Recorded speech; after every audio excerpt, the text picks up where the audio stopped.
రాజు తన రాజ్యం గురించి మొత్తం రాజుకు తెలుసు, కానీ రైతుకు తన యొక్క పొలం మాత్రమే తెలుస్తుంది.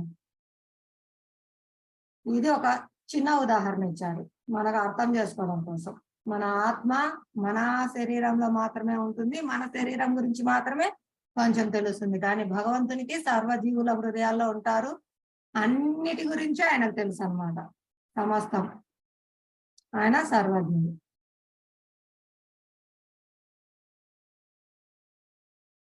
ఇది ఒక మంచి జరిగిన కథ అండి, ఎక్స్పీరియన్స్. డివోటీస్ శ్రీ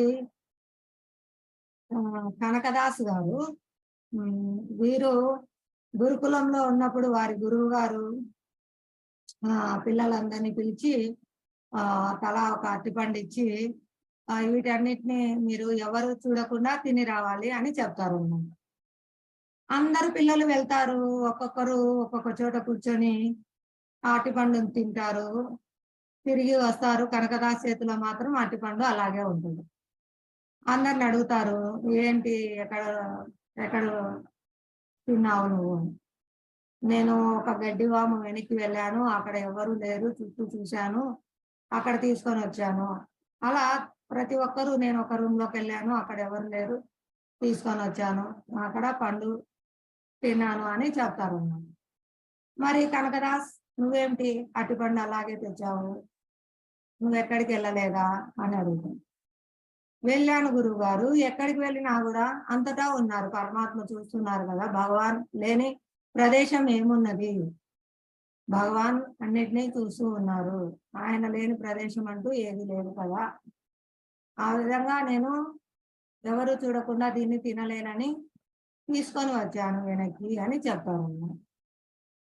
అదే అండి, మనం అనుకుంటాం ఎవరు చూడలేదని. భగవంతుడు మరియు భగవంతుని యొక్క ప్రతినిధులు, సూర్యుడు, చంద్రుడు, గాలి, అగ్ని, దిక్కులు, భూమాత, ప్రతి ఒక్కటే అండి.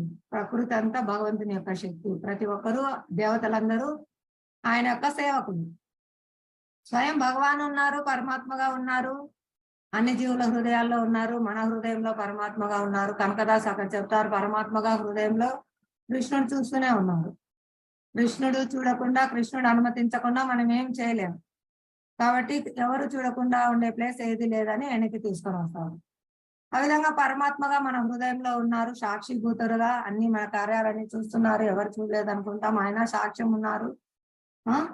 భగవంతుడు సకల జీవుల హృదయాల్లో పరమాత్మగా ఉన్నారు కాబట్టి ఆయన